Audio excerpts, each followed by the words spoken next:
Okay, next up here I will be doing Aapl. Looks like it closed in the green hammer candle today. The volume's not too stellar. The candle was moved quite a bit, full dollar, Appl's typical range. Just in relation to a couple of other candles here, does not look like it was a very wide-ranging move. So it doesn't really add much conviction to my bullish stance at the moment. But we'll see what happens tomorrow. We'll be watching for potential continuation over this closing range right here. A couple things to note here on the daily chart though. First, this green line here, this represents a 10 million share trade that took place here on March 17th, priced between 141 and 140.70, I believe. 10 million shares, it's a pretty huge position. Now, that could have been someone just unloading on retail.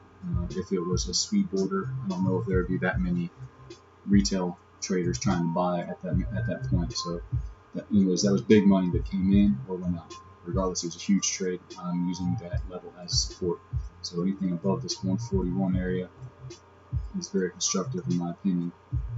And I closed right at just slightly above this yellow line here is a 21-day moving average, which is very constructive in my opinion.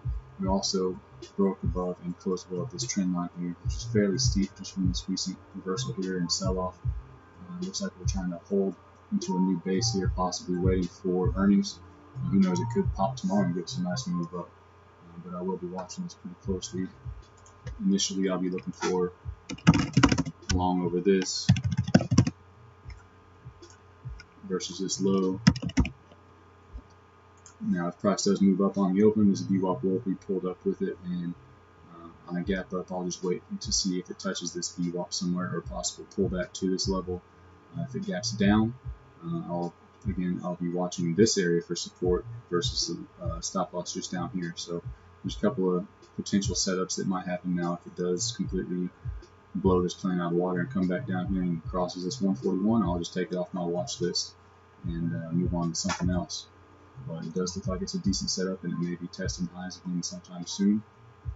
My target here on this intraday trade, let's see here.